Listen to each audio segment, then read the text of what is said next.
March 12, 1945. Stalag VII-A, Moosburg, Bavaria.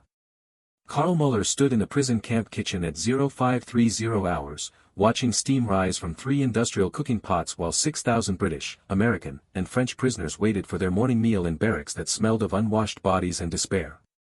He was 47 years old. Too old for combat duty. A former chef from Munich reassigned to the Wehrmacht Supply Corps after his restaurant closed in 1943. His uniform hung loose on a frame that had lost 15 kilograms in 2 years. The same rations that starved the prisoners were barely sustaining the guards. The kitchen occupied a wooden structure near the camp's eastern perimeter. 4 gas burners. 2 ovens. 3 cooking pots large enough to bathe in. Shelves lined with dented metal containers that once held flour, sugar, salt, dried meat. Most were empty now.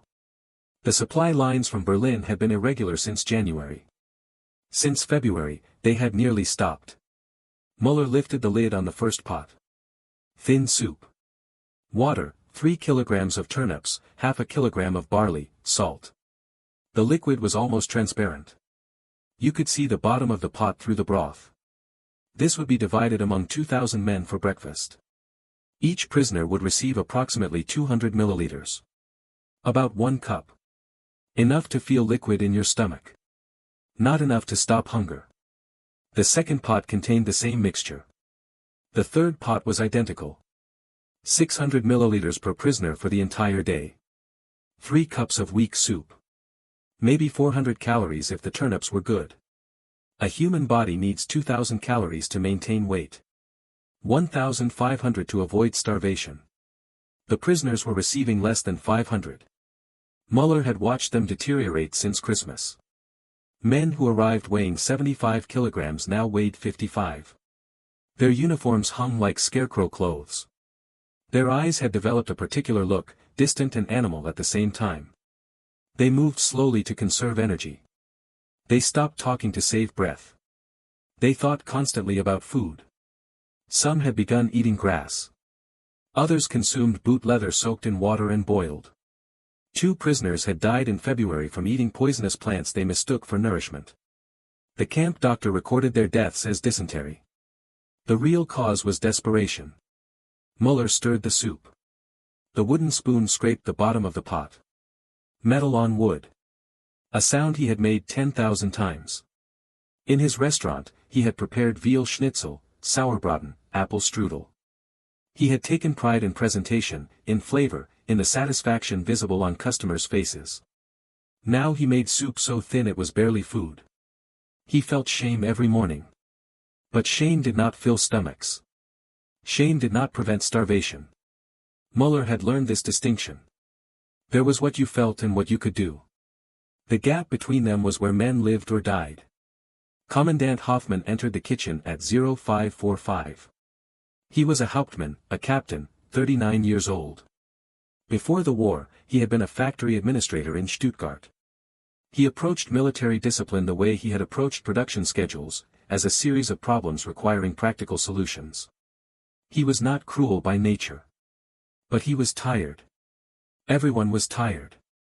Hoffmann looked at the soup. He lifted a ladle, let the liquid drain back into the pot. Too thin. He knew it. Müller knew it. Neither man spoke about it. The supply convoy from Munich was delayed again, Hoffmann said. Partisan activity on the roads. The trucks will arrive tomorrow. Maybe the day after. Müller nodded. This was the 3rd delay in 2 weeks. The trucks always seemed to be coming tomorrow. Tomorrow was when the war would improve, when supplies would arrive, when normal operations would resume. Tomorrow was a fiction both men pretended to believe. How much food remains in storage? Hoffmann asked. Müller walked to the pantry. Opened the door. The shelves were mostly empty. 1 sack of barley, 20 kilograms.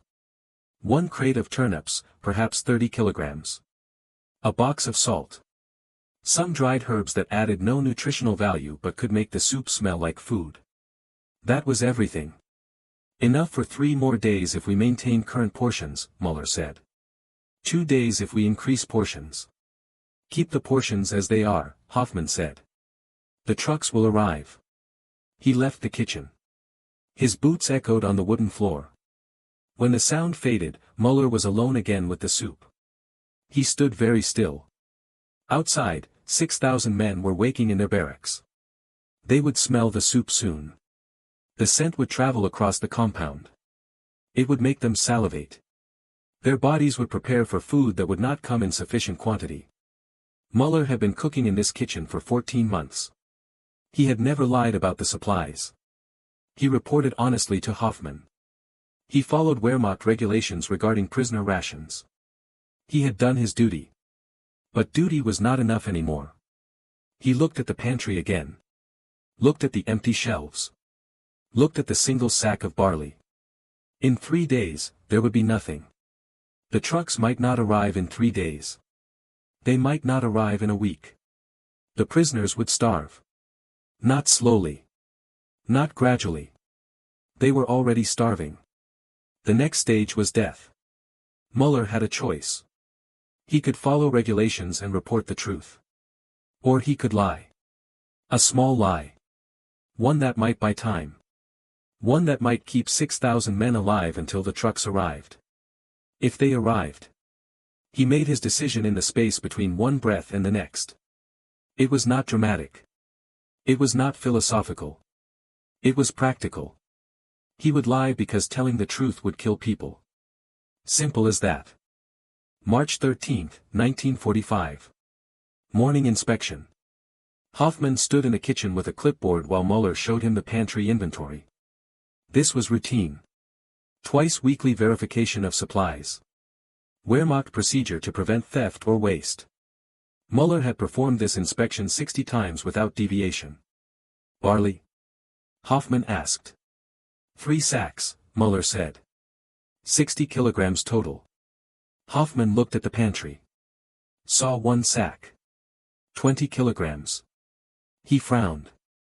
I only see 1 sack. The other 2 are in the basement, Müller said.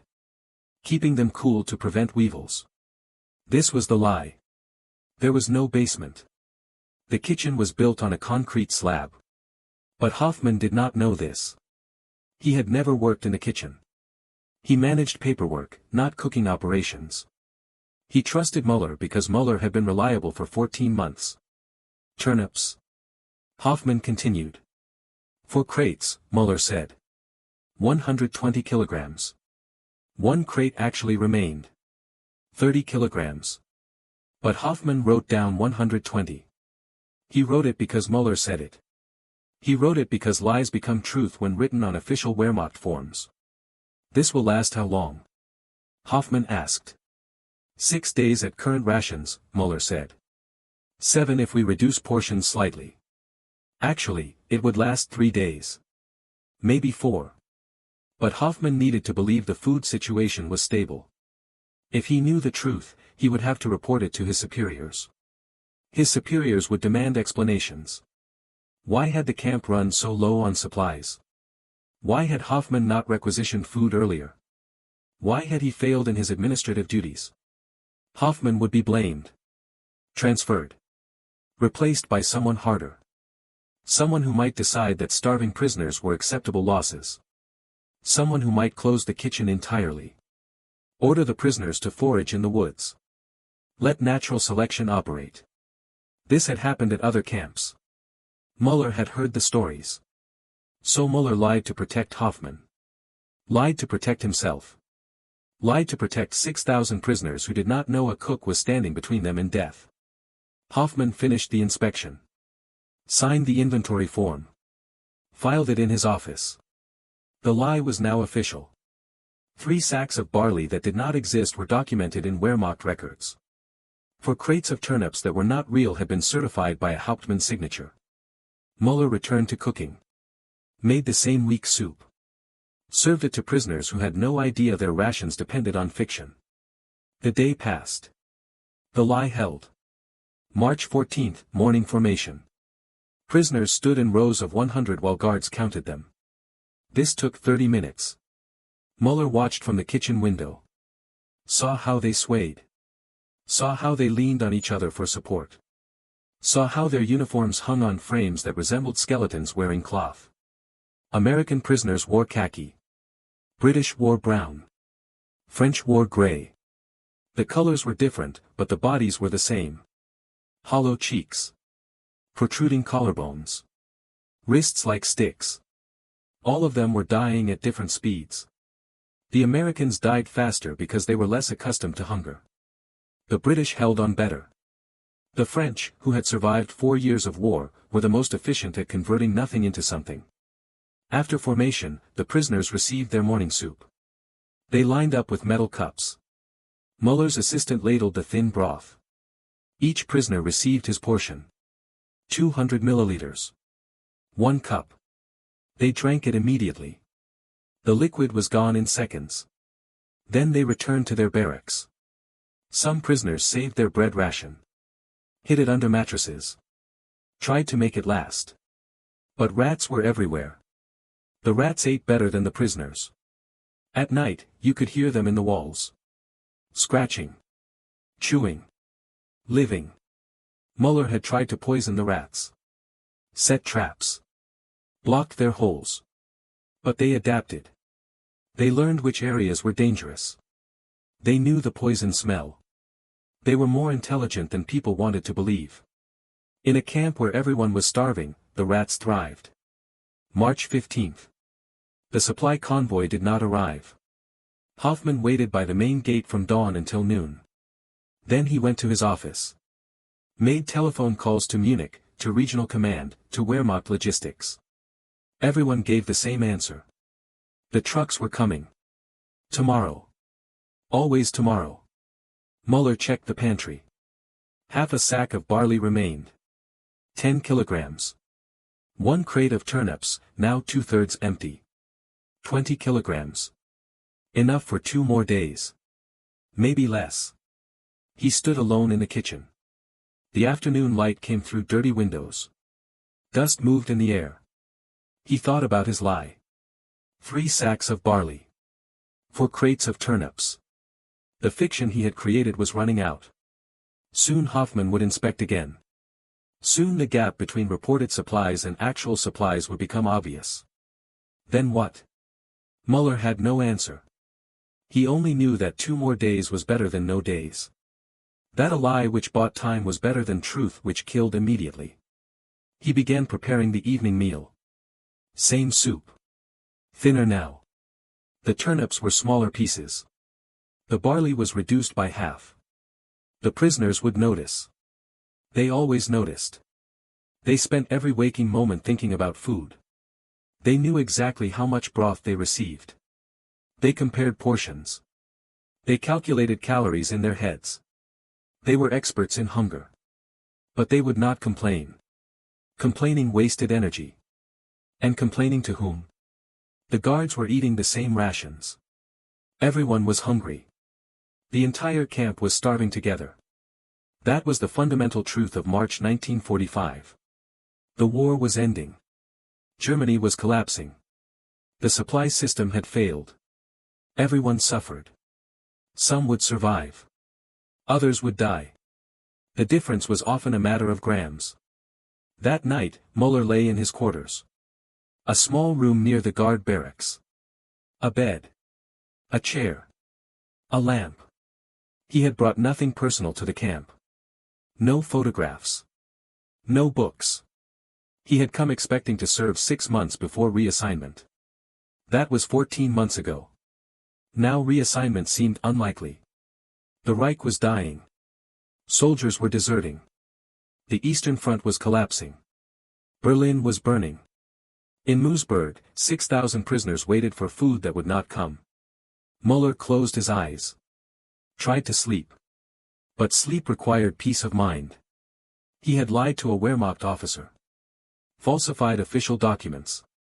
Committed fraud in military service. These were serious offenses. Punishable by court-martial. Prison. Execution. But he would do it again. Tomorrow, he would lie again. Because the alternative was watching 6,000 men die. That was the choice. Save yourself or save them. Müller had chosen. Now he had to live with it. March 16, 1945. The last of the barley ran out. Müller stood in the kitchen at 0500, looking at an empty sack. He picked it up. Shook it. A few grains fell out. Perhaps 50 grams. Enough for nothing. The turnips were also finished. The crate was empty except for some rotten pieces he had already discarded. The pantry contained salt, pepper, dried herbs, nothing else. No calories. No nutrition. Just flavoring for water. He had one option remaining. Potatoes. Not in the kitchen. Not in the official supply storage. But in the camp vegetable garden, where guards and administrators grew food for themselves. Potatoes planted last October. They should be ready for harvest. Maybe 200 kilograms if the crop was good. The garden was off limits to kitchen staff. The produce was reserved for Wehrmacht personnel only. Commandant Hoffmann had been clear about this. The guards needed proper nutrition to maintain camp security. The prisoners received Wehrmacht-allocated rations. The garden was not part of that allocation. But Müller had helped plant those potatoes. Had worked beside the guards during October. Had shown them the proper depth for planting, the correct spacing, the way to hill soil around the stems. He was a cook. He knew vegetables. The guards knew weapons. They had needed his expertise. So he went to the garden at 0530, before dawn. Brought a shovel from the tool shed. The ground was still partially frozen. Winter had lasted long this year. But the soil was workable. He began digging. The first plant yielded 4 potatoes. Small. The size of eggs. The second plant yielded 3. The third, 5. He dug up 20 plants. Collected 73 potatoes. About 35 kilograms. Enough for 2 days if he made a thick soup. One day if he tried to give the prisoners a proper meal. He cleaned the potatoes. Carried them to the kitchen. Put them in a pot. Started boiling water. This would be potato soup. Not good soup. Not nutritious soup. But better than nothing. Better than water with herbs. At 0630, Hoffmann entered the kitchen. Earlier than usual. He looked at the pot. Smelled the steam. Potatoes, he asked. From the garden, Müller said. The last of the winter storage. This was partially true. They were from the garden. But they were not storage, they were the current crop, harvested months early. The lie was small. But lies were accumulating. First the barley and turnips. Now the potatoes. Each lie required another lie to support it. Müller was building a structure of deception, and structures could collapse. The supply convoy should arrive today, Hoffmann said. Munich confirmed it by telephone. The trucks left yesterday at 1600. They should be here by noon. Müller nodded. He had stopped believing in the trucks. They would arrive or they would not. Believing changed nothing. Hope was not a strategy. Survival required action. The soup was ready at 0700. The prisoners formed lines. Received their portions. The soup was better than yesterday's. Thicker. The potatoes gave it substance. Some prisoners smiled. Others cried. They had not tasted real food in weeks. Even bad potato soup felt like a feast. Müller watched them drink. Watched them savor every drop. Watched them lick their cups clean. These were educated men. Soldiers who had fought across Europe. Officers who had commanded troops. Engineers who had built bridges. Doctors who had saved lives. Now they fought over potato soup. That was what war did. It reduced everyone to the same need. Food. Warmth. Survival. By 1300, the supply convoy had not arrived. Hoffmann stood by the gate. Müller could see him from the kitchen window. Standing. Waiting. Hoping. The posture of a man who knew hope was futile but could not stop himself from hoping anyway. At 1600, Hoffmann came to the kitchen. The convoy was attacked, he said. Partisan ambush near Landshut. 2 trucks destroyed. One driver killed. The remaining trucks returned to Munich. They will try again tomorrow. Different route. How much food remains in our storage? Hoffmann asked. Müller hesitated. This was the moment. Tell the truth or maintain the lie. Telling the truth meant admitting the previous lies. Admitting he had falsified inventory reports. Admitting he had stolen from the garden. Court-martial. Execution. We have supplies for 4 more days, Müller said. If we reduce rations by 20%. Do it, Hoffmann said. The trucks will be here before we run out. Hoffmann left. Müller stood in the empty kitchen. 4 more days. He had just promised 4 days from supplies that would last 1 day. Maybe less. He had bought time with lies. But time was running out. Soon reality would overtake fiction. Then what? He did not know. He only knew that today, 6,000 prisoners had eaten. Tomorrow, they would eat again.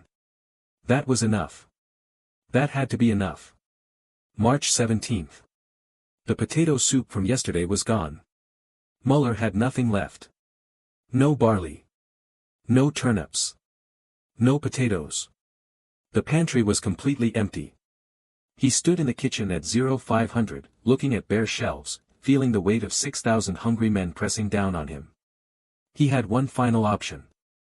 The camp compost heap. Behind the kitchen. Where vegetable scraps, potato peels, spoiled food were thrown. The heap was large. 3 meters wide. 2 meters high. It smelled terrible. Rotting vegetation. Decomposition. But buried in that rot might be food. Potato skins still containing nutrients. Turnip cores with edible flesh. Cabbage leaves only partially spoiled. Müller went to the compost heap. Began digging through it with his bare hands. The smell was overwhelming. Decay and fermentation. His stomach revolted. But he kept digging. Found potato peels. Found turnip pieces. Found carrot ends. Found onion layers. Separated what might be salvageable from what was completely rotten. He collected 10 kilograms of material. Brought it to the kitchen. Washed it 3 times. Boiled it. The smell improved slightly. Not food. Not really. But organic matter that could be digested. That could provide some calories. Some vitamins. Something. He made soup. Added salt. Added herbs. Tried to make it smell like food rather than composted waste. The result was brown water with floating bits of vegetable matter. But it was hot. It was liquid. The prisoners would drink it because the alternative was nothing. The morning distribution happened at 0730. Prisoners lined up. Received their portions. Some looked at the soup suspiciously. Others drank without questioning. Hunger had made them practical. Food was food. Origin did not matter. But one prisoner, an American lieutenant named Morrison, looked at his cup carefully. Sniffed it. Drank a sip. Then walked to the kitchen window. This is compost, Morrison said. Müller said nothing. Morrison was correct. There was no point denying it. How long have we been eating compost? Morrison asked. Today is the first day, Müller said. The supply convoy was delayed. This is temporary. Morrison stared at him. The American was 28 years old. Had been captured in Belgium during the Battle of the Bulge. Had been a prisoner for 3 months. Had lost 20 kilograms. His uniform hung like a tent. His face was skull-like. But his eyes were still sharp. He understood what compost soup meant. We're out of food, Morrison said. The convoy will arrive soon, Müller said. When? Tomorrow. Maybe the day after. Morrison nodded slowly. Drank the rest of his soup. Walked away. Müller watched him go. Watched him speak to other prisoners. Watched the word spread. Compost soup. The kitchen was out of food. The end was coming. But Morrison did not panic. The prisoners did not riot. They simply absorbed the information. Added it to all the other terrible information they carried. Adjusted their expectations. Prepared to endure. That was what prisoners did. They endured. March 18, 1945. No food remained. Not in the pantry. Not in the garden. Not in the compost heap. Müller stood in the kitchen at 0500, facing empty shelves and empty pots, knowing that 6,000 men would wake expecting breakfast. He could not produce food from nothing. He was a cook, not a magician. But he had to produce something. The prisoners needed to eat. If they did not eat, they would grow weak. If they grew weak, some would die. If deaths began, panic would follow.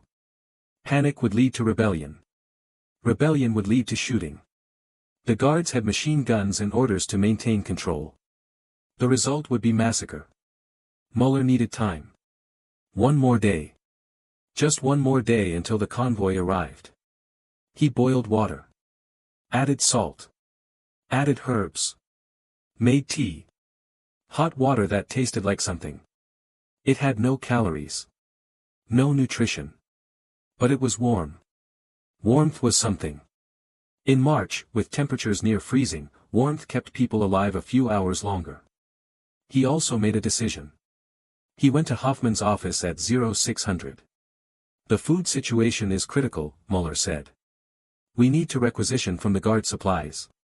Hoffmann looked up from his desk. His face was gray with exhaustion. He had not slept properly in days. The stress of managing a camp with no supplies was destroying him. The guard supplies are reserved for Wehrmacht personnel, Hoffmann said. The guards have 200 kilograms of potatoes in their storage, Müller said. And 50 kilograms of bread flour. That could feed the prisoners for 3 days. If I give the prisoners the guards' food, the guards will have nothing, Hoffmann said. They need nutrition to perform their duties. If the prisoners starve, the guards will have a riot to control, Müller said. Which is easier? Feeding hungry men or shooting them? Hoffmann was silent. He understood the logic. But taking food from Wehrmacht personnel to feed enemy prisoners was against regulations. It was a violation of military supply doctrine. It could be considered treason. Prioritizing prisoners over German soldiers. But regulations did not matter when reality collapsed. Hoffmann was a practical man. He had managed factories. He understood systems. And he understood that this system was failing. The choice was not between right and wrong. The choice was between managed survival and total chaos. Take 100 kilograms of potatoes, Hoffmann said. Make it last as long as possible. The convoy will arrive. It has to. Müller went to the guard storage. Found the potatoes. Carried them to the kitchen. 100 kilograms. Enough for 2 days if he made thin soup. 3 days if he added water and made it thinner. He chose 3 days. Thinner soup was better than no soup. He began cooking. Peeled the potatoes. Cut them into small pieces. Added twice as much water as normal. The result was potato-flavored water with occasional potato chunks. But it was something. It contained calories. The prisoners would survive another day. At 0730, the prisoners lined up. Received their soup. Drank it. Some complained about the taste. Others remained silent. Lieutenant Morrison looked at his cup, then at Müller. Guards potatoes? Morrison asked. Müller nodded. How much longer can you do this? 3 days, Müller said. Maybe 4. And then? The convoy arrives. Or we eat grass. Morrison smiled. It was not a happy smile. It was the smile of a man who had stopped expecting good outcomes. The smile of someone who had accepted that survival was luck, not justice. We've been eating grass for 2 weeks, Morrison said. Some of the men tried eating tree bark yesterday. It doesn't digest. Just passes through. But it makes your stomach feel full for a few hours. That's worth something. Müller watched Morrison walk away. The American moved slowly. Each step required thought. His body was consuming itself. Muscle turning into fuel. Fat already gone. Soon the body would start consuming organ tissue. Liver. Kidneys. Heart. That was the final stage. When organs failed, death followed quickly. March 19. The convoy did not arrive. Hoffmann spent the entire day on the telephone. Munich. Regional Command. Wehrmacht Logistics. Everyone had the same answer. The trucks were delayed.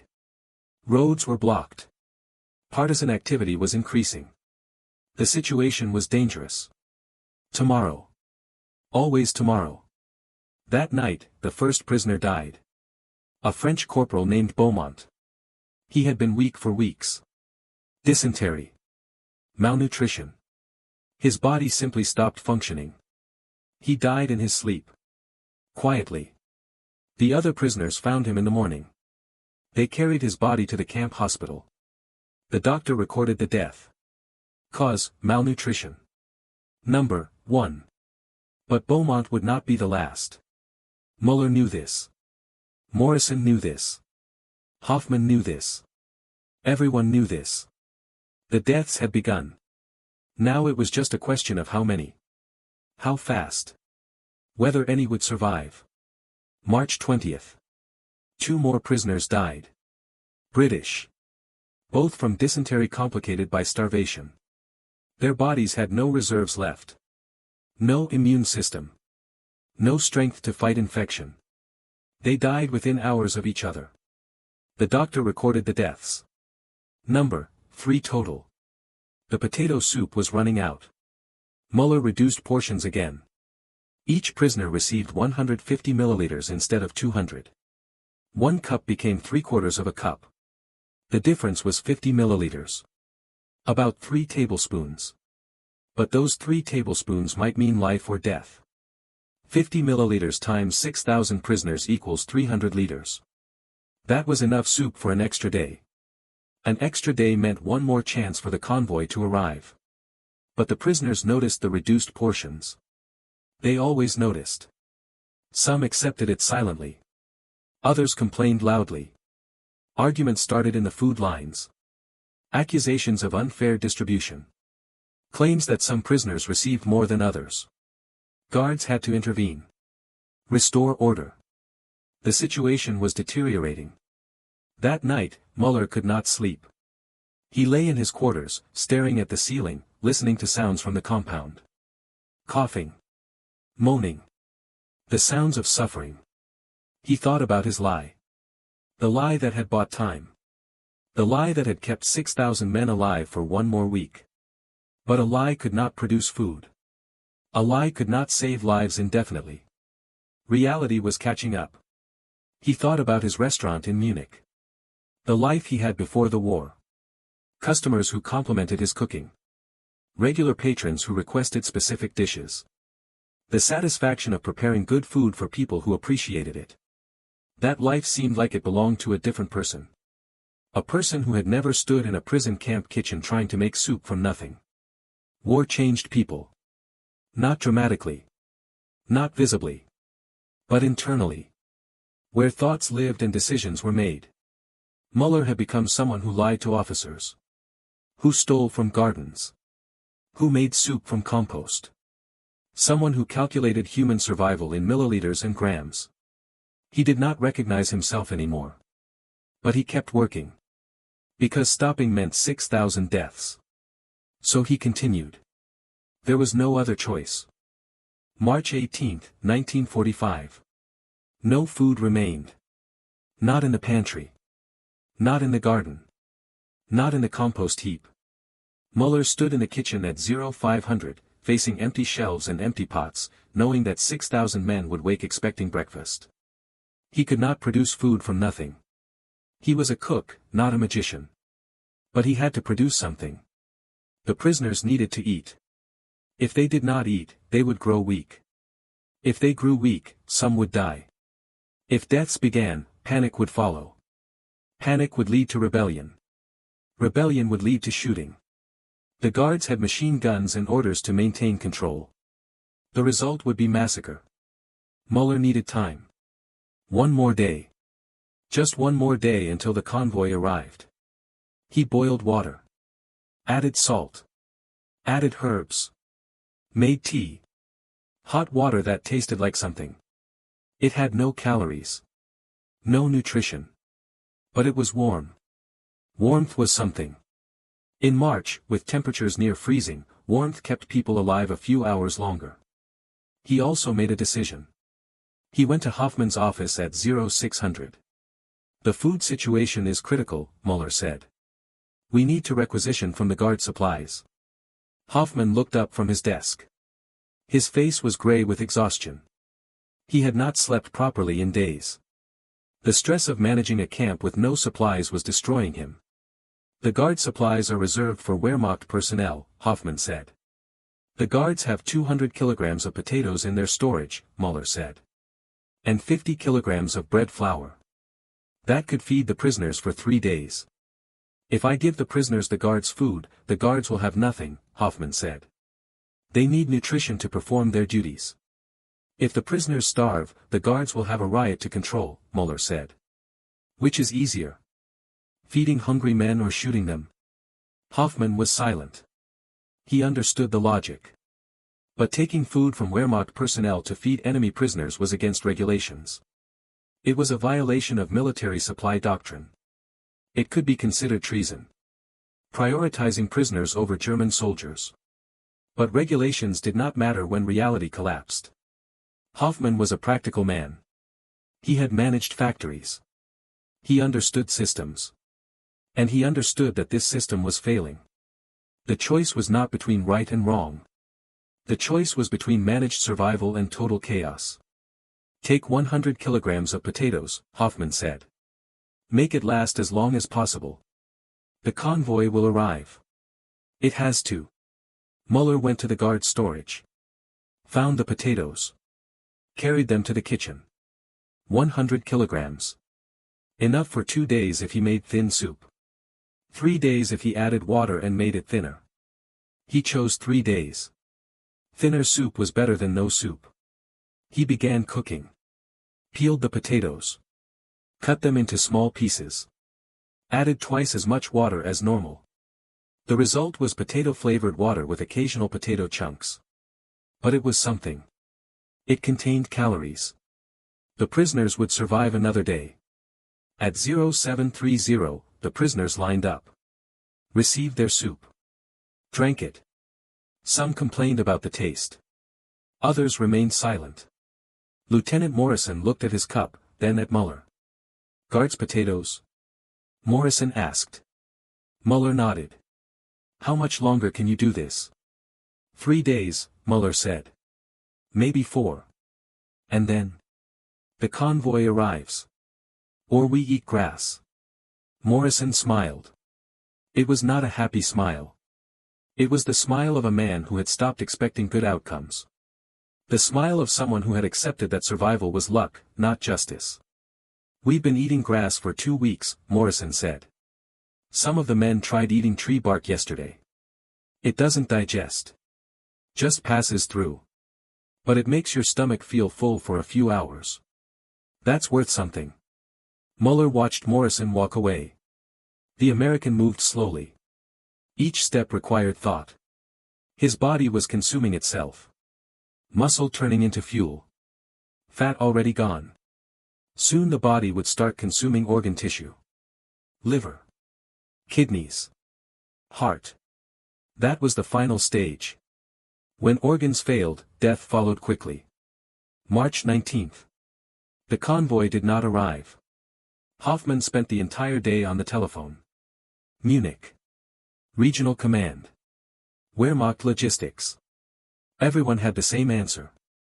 The trucks were delayed. Roads were blocked. Partisan activity was increasing. The situation was dangerous. Tomorrow. Always tomorrow. That night, the first prisoner died. A French corporal named Beaumont. He had been weak for weeks. Dysentery. Malnutrition. His body simply stopped functioning. He died in his sleep. Quietly. The other prisoners found him in the morning. They carried his body to the camp hospital.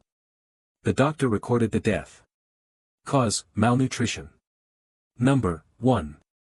But Beaumont would not be the last. Müller knew this. Morrison knew this. Hoffman knew this. Everyone knew this. The deaths had begun. Now it was just a question of how many. How fast. Whether any would survive. March 20th. 2 more prisoners died. British. Both from dysentery complicated by starvation. Their bodies had no reserves left. No immune system. No strength to fight infection. They died within hours of each other. The doctor recorded the deaths. Number 3 total. The potato soup was running out. Müller reduced portions again. Each prisoner received 150 milliliters instead of 200. 1 cup became 3/4 of a cup. The difference was 50 milliliters. About 3 tablespoons. But those 3 tablespoons might mean life or death. 50 milliliters times 6,000 prisoners equals 300 liters. That was enough soup for an extra day. An extra day meant one more chance for the convoy to arrive. But the prisoners noticed the reduced portions. They always noticed. Some accepted it silently. Others complained loudly. Arguments started in the food lines. Accusations of unfair distribution. Claims that some prisoners received more than others. Guards had to intervene. Restore order. The situation was deteriorating. That night, Müller could not sleep. He lay in his quarters, staring at the ceiling, listening to sounds from the compound. Coughing. Moaning. The sounds of suffering. He thought about his lie. The lie that had bought time. The lie that had kept 6,000 men alive for 1 more week. But a lie could not produce food. A lie could not save lives indefinitely. Reality was catching up. He thought about his restaurant in Munich. The life he had before the war. Customers who complimented his cooking. Regular patrons who requested specific dishes. The satisfaction of preparing good food for people who appreciated it. That life seemed like it belonged to a different person. A person who had never stood in a prison camp kitchen trying to make soup from nothing. War changed people. Not dramatically. Not visibly. But internally. Where thoughts lived and decisions were made. Müller had become someone who lied to officers. Who stole from gardens. Who made soup from compost. Someone who calculated human survival in milliliters and grams. He did not recognize himself anymore. But he kept working. Because stopping meant 6,000 deaths. So he continued. There was no other choice. March 22, 1945. Clear morning. Temperature near freezing. Müller stood in the kitchen at 0500, preparing to organize another foraging expedition. He had divided the prisoners into rotating groups. 20 new men each day. This prevented exhaustion. Allowed the weak to rest. Kept the strong working. At 0830, a guard ran into the kitchen. Young. Excited. Out of breath. Trucks, he shouted. The convoy. 4 trucks coming up the road. Müller walked to the window. Looked toward the main gate. Saw dust rising in the distance. Heard engines. 4 Wehrmacht supply trucks appeared. Drove through the gate. Parked in the compound. Soldiers jumped out. Began unloading crates. Hoffman ran from his office. Practically sprinting. Müller had never seen him move so fast. The Hauptmann reached the first truck. Opened a crate. Inside, potatoes. Hundreds of kilograms of potatoes. The second truck, flour. Barley. Rice. Dried meat. The third truck, turnips. Cabbage. Onions. The fourth truck, canned vegetables. Preserved fish. Salt pork. Food. Real food. Enough to feed 6,000 men for weeks. The convoy had finally arrived. Hoffman found Müller. The Hauptmann was actually smiling. Müller had not seen him smile in months. Inventory everything, Hoffman said. Document every kilogram. We need exact counts for the records. Müller nodded. Began inspecting the supplies. The guards helped unload. Carried crates to the storage area. Stacked them carefully. The prisoners watched from their barracks. They did not cheer. They did not celebrate. They simply watched. Quiet. Processing the sight of food arriving. Allowing themselves to believe they might survive. The inventory took 3 hours. Total, 2,400 kilograms of potatoes. 800 kilograms of flour. 400 kilograms of barley. 300 kilograms of rice. 200 kilograms of dried meat. 150 kilograms of turnips. 100 kilograms of cabbage. Plus smaller quantities of other items. Enough food for at least 3 weeks. Maybe 4. While Müller inventoried, Hoffmann went through the official paperwork from the convoy. Bills of lading.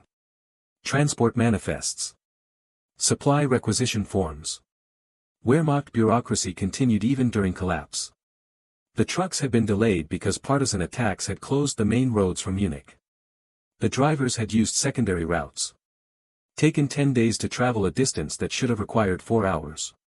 But they had arrived. That was what mattered.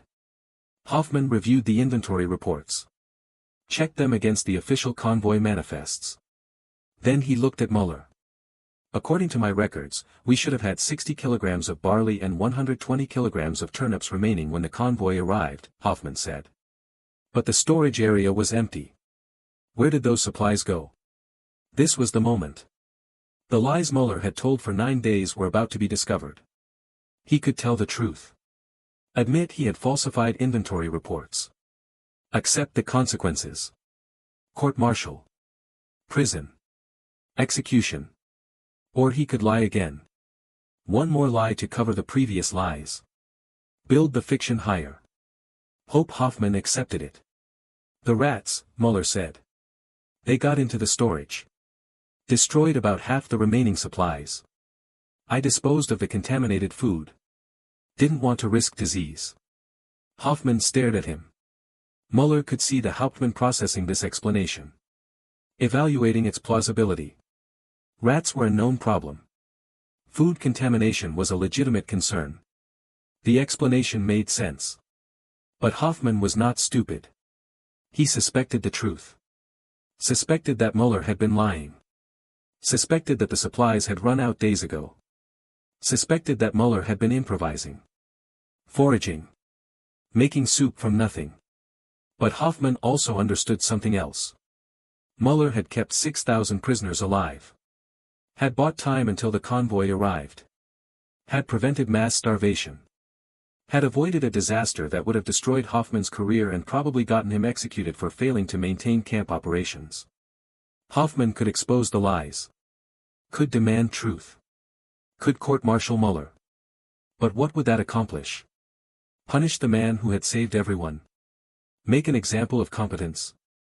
That made no sense. So Hoffmann made a choice. He accepted the lie. Signed the inventory report. Filed it in his office. Closed the matter. Sometimes truth mattered less than survival. Sometimes lies were necessary. Sometimes you overlooked violations because the alternative was worse. Cook a proper meal, Hoffmann said. The prisoners deserve it. Müller returned to the kitchen. Started cooking. Real cooking this time. Not emergency improvisation. Actual food preparation. He peeled potatoes. Cut them into proper pieces. Added meat to the soup.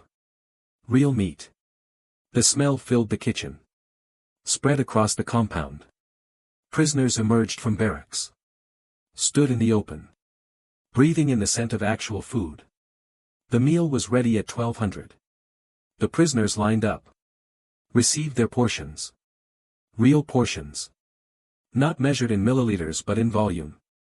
Thick soup with visible meat and potatoes. Bread on the side. Real bread. Made from real flour. Not sawdust. Not ersatz. Real. The first prisoner to receive food was Lieutenant Morrison. He took his bowl.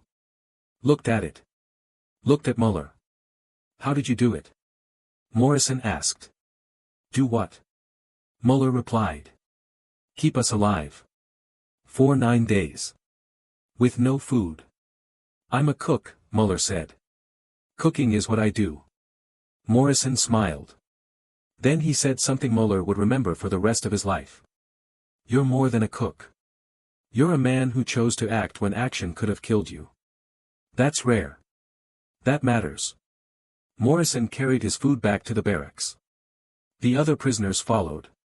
They ate slowly, savoring every bite. Their bodies were not accustomed to solid food anymore. They had to eat carefully. Small amounts. Let their stomachs adapt. Too much food too fast would make them sick. That night, no one died. The first night in 4 days without deaths. The crisis had passed. The prisoners would recover. Slowly. But they would recover. Müller cleaned the kitchen. Put away supplies. Organized the storage area properly. Tomorrow, regular operations would resume. No more foraging. No more improvisation. No more lies. Just normal camp routine. Cooking 3 meals per day. Following regulations. Maintaining discipline. But something had changed. Müller had changed. He had learned that regulations were guidelines, not laws. That sometimes survival required breaking rules. That lies could save lives when truth led to death. That ordinary people could make extraordinary choices when circumstances demanded it. He had been a cook in Munich. Then a Wehrmacht supply corps cook in a prison camp. Now he was something else. Someone who had kept 6,000 men alive through deception and improvisation. Someone who had risked everything for people who were technically enemies. Someone who had discovered that nationality mattered less than humanity. April 29, 1945. Liberation Day. American tanks rolled into Stalag VII-A at 1030 hours. The 14th Armored Division. They came expecting resistance. Found none. The guards had fled during the night. Hoffmann had ordered them to abandon the camp and retreat south toward the Alpine redoubt. Only Hoffmann remained. And Müller. The American troops found 6,000 prisoners. Some strong enough to walk. Others barely alive. The medics immediately began triage. Set up field hospitals. Started treating the worst cases. Soldiers distributed rations. Real American rations. More food than the prisoners had seen in months. Lieutenant Morrison found Müller in the kitchen. The American was wearing clean uniform now. The U.S. Army had brought supplies. Clothing. Medicine. Food. Everything the prisoners had lacked. You need to come with us, Morrison said. Where? Müller asked. The Americans are interrogating all Wehrmacht personnel. Determining who goes to POW camps and who faces war crimes charges. Müller nodded. He had expected this. He was Wehrmacht. He had worked in a prison camp. That made him complicit in the system. Even if he had saved lives. Even if he had risked execution to keep prisoners alive. The Allies would not care about details. They would see the uniform and make judgments. Morrison seemed to understand what Müller was thinking. I've written a statement, Morrison said. Documenting everything you did. The foraging. The improvisation. How you kept us alive when the supplies failed. I've gotten 200 other prisoners to sign it. British, American, French. All testifying that you saved their lives. Why? Müller asked. Because it's true. And because truth matters. Even in war. Especially in war.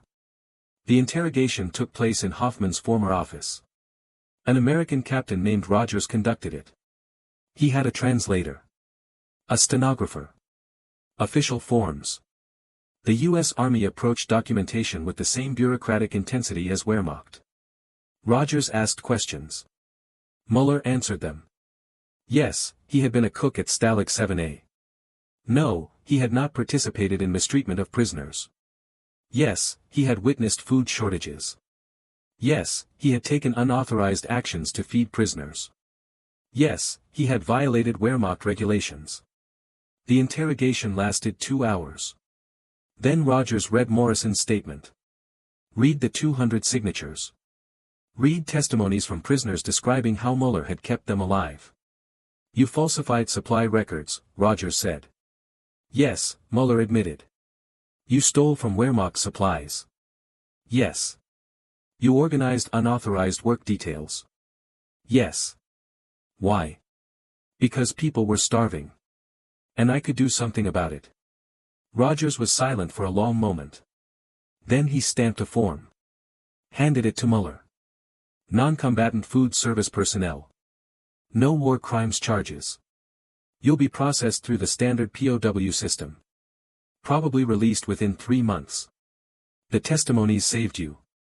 Without them, you'd be facing trial. Müller took the form. Looked at it. The paper that meant he would survive. Would go home eventually. Would return to Munich.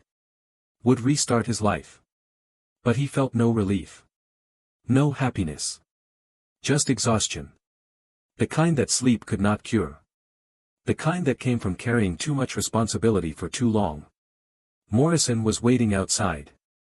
He walked with Müller to the temporary POW holding area. What will you do after the war? Morrison asked. Go home. Rebuild my restaurant. Try to forget. You shouldn't forget. What you did matters. I lied to keep people alive. That's not heroic.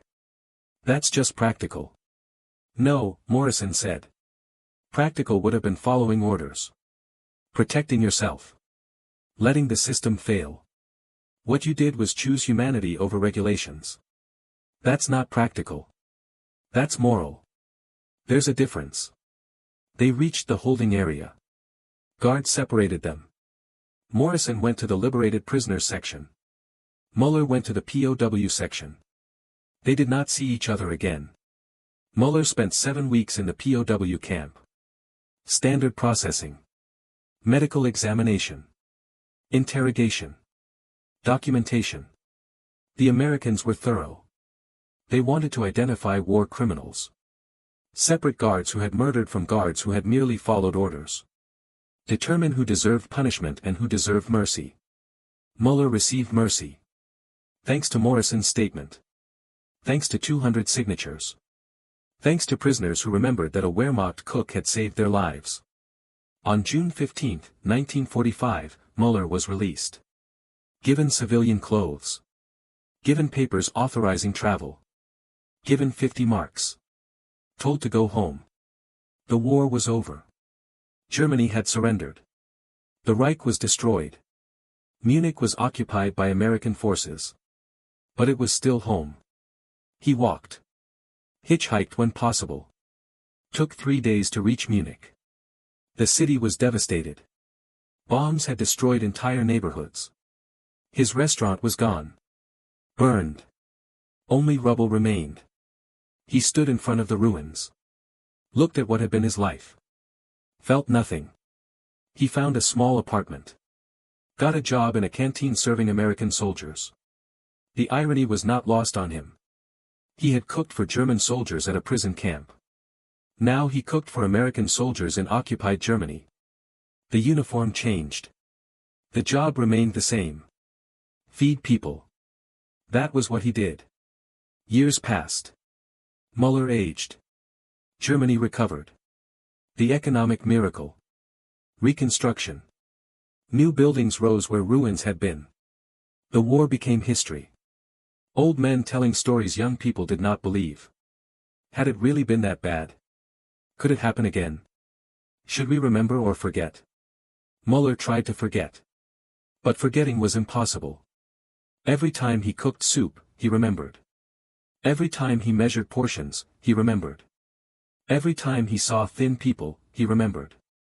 The memory was permanent. Branded into his consciousness. A scar that never healed. In 1968, a letter arrived. From the United States. From Lieutenant Morrison. He had tracked Müller down through military records and Red Cross databases. The letter was short. Dear Karl. Asterisk I am writing to tell you that I never forgot what you did. 23 years have passed. I am now a teacher in Chicago. I have a wife. 3 children. A normal life. I would not have this life if you had not kept me alive in March 1945, asterisk. Asterisk I have told my children about you. About the cook who lied to save 6,000 prisoners. About the man who chose conscience over regulations. They asked if you were a hero. I said no. Heroes are soldiers who charge enemy positions. You were something different. You were a man who did what was necessary when no one was watching. That is harder than heroism. That requires a different kind of courage, asterisk. Asterisk thank you for my life. Thank you for choosing to act. Thank you for proving that even in the worst circumstances, individual choices matter, asterisk. With respect and gratitude. James Morrison. Muller read the letter 3 times. Then folded it carefully. Put it in a drawer. Never showed it to anyone. But he kept it. A piece of paper proving that his lies had meaning. That his actions had mattered. That saving lives was worth the risk. He never responded to the letter. What could he say? You're welcome for committing fraud. You're welcome for violating military regulations. You're welcome for lying. None of those things seemed appropriate. So he said nothing. Just kept working. Kept cooking. Kept living. The war had changed him. Made him someone who understood that sometimes right action required wrong methods. That sometimes saving lives meant breaking rules. That sometimes the difference between survival and death was one person's willingness to lie. Karl Müller died in 1979. Heart attack. Age 81. His obituary in the Munich newspaper was 3 sentences long. No mention of the war. No mention of Stalag VII-A. No mention of 6,000 prisoners kept alive by deception. Just dates. Born. Died. Former restaurant owner. But in Chicago, James Morrison read the obituary. He had maintained contact with Müller through occasional letters, though Müller rarely responded. Morrison wrote a longer obituary. Sent it to the Chicago Tribune. They published it. Asterisk Karl Müller saved my life. He saved 6,000 lives. Not with weapons. Not with heroism. With soup. With lies. With the stubborn refusal to let people die when action was possible, asterisk. Asterisk we remember soldiers who fought. We remember generals who commanded. We remember battles won and lost. We rarely remember the quiet men who kept people alive in the spaces between battles. The cooks. The medics. The administrators who bent rules when rules would have killed, asterisk. Asterisk Müller was one of those men. He violated military regulations. Falsified reports. Stole supplies. Organized forbidden work details. By any legal standard, he committed crimes. But by any moral standard, he did what was right, asterisk. Asterisk the war produced millions of deaths. Müller produced survival. That should be remembered, asterisk. Morrison's obituary was longer than Müller's entire official record. The Tribune published it on page 17. Most people did not read it. But some did. And they told others. And slowly, the story spread. Not widely. Not famously. But enough that Müller's actions were not completely forgotten. Years later, historians researching Stalag VII-A found Morrison's statements. Found the signatures of 200 prisoners. Found records of the supply convoy delays. Found documentation of deaths during March 1945. 6 deaths. In a camp with 6,000 prisoners during a complete supply failure. 6 deaths was remarkably low. Other camps during supply failures had death rates of 20 to 30%. Stalag VII-A had 0.1%. The difference was measurable. The difference was Müller. A German historian named Schmidt published a paper in 1989. Survival Through Deception, Food Crisis Management at Stalag VII-A, March 1945. The paper documented Müller's actions. Analyzed his decisions. Concluded that his lies had saved approximately 1,200 lives. Without his intervention, predicted death toll would have been 30%. That was 1,800 prisoners dead instead of 6. The Mathematics of Survival. Schmidt's paper was published in an academic journal. Few people read academic journals. But the paper existed. Documentary evidence that one man's lies had mattered. That breaking rules had prevented catastrophe. That individual action could change outcomes even in systemic failure. The question that haunted historians was simple. Why did Müller act when others did not? Other camps had supply failures. Other cooks faced starvation conditions. But most followed regulations. Reported accurately. Let the system fail according to proper procedure. They were not evil. They were obedient. Obedience was easier than rebellion. Safer. More rational. But Müller had not been obedient. He had looked at 6,000 starving men and decided that regulations mattered less than lives. He had calculated that lying was morally superior to truth when truth meant death. He had chosen conscience over compliance. This was not heroism. Heroes charged enemy positions. Sacrificed themselves dramatically. Received medals. Were remembered in history books. Müller had done none of that. He had cooked soup. Lied to his commanding officer. Stolen vegetables. Organized foraging parties. Small actions. Quiet actions. Actions that saved lives without glory. War creates two types of memory. Public memory celebrates battles, generals, dramatic sacrifices. Private memory preserves the small moments when individuals made choices that mattered. Public memory is written in history books. Private memory lives in letters, testimonies, family stories. Both types are real. But private memory is often more honest. Müller exists in private memory. Among the families of the 6,000 prisoners who survived. Among historians who study prison camps. Among people who understand that survival often depends on ordinary people making extraordinary choices in circumstances where both options seem wrong. The moral question remains unresolved. Was Müller right to lie? To falsify reports? To violate regulations designed to maintain military order? From a legal perspective, no. He committed crimes. Punishable offenses. If discovered, he would have been court-martialed. From a moral perspective? The answer is less clear. He saved lives by breaking rules. Does outcome justify methods? Does preventing death excuse dishonesty? These are not simple questions. They require weighing competing values. Order versus mercy. Compliance versus conscience. System integrity versus human survival. Müller made his choice. He chose survival. Chose to act. Chose to lie when lying seemed necessary. Whether that choice was right depends on your ethical framework.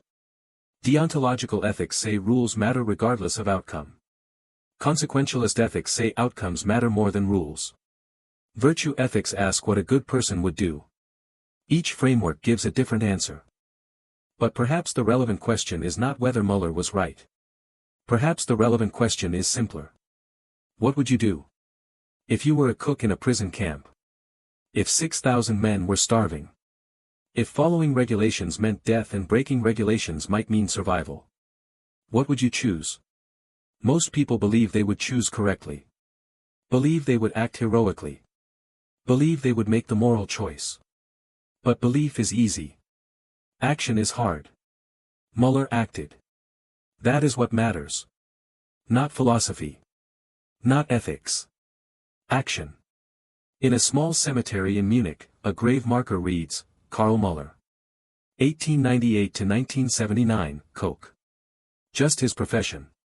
Cook. No mention of the war. No explanation of what he did. Just a statement of fact. He cooked. That was his job. That was his identity. But beneath that simple marker lies a man who proved that cooking could be resistance. That soup could be salvation. That one person's lies could save thousands. That the difference between survival and death was sometimes measured in the courage to deceive. The war ended in 1945. But its echoes continue. In the memories of survivors. In the testimonies of witnesses. In the documents historians study. In the questions each generation asks about what they would have done. The past is not past. It lives in the choices we make when systems fail and individual action becomes necessary. Müller's lie was small. 3 sacks of barley that did not exist. 4 crates of turnips that were not real. A few words spoken to a commanding officer. But small lies can have large consequences. Can buy time. Can create space for survival. Can keep people alive until reality improves. That is what remains. Not certainty. Not clear answers. Not simple moral lessons. Just the memory of a man who cooked soup in a prison camp. Who lied when truth would have killed. Who chose survival over compliance.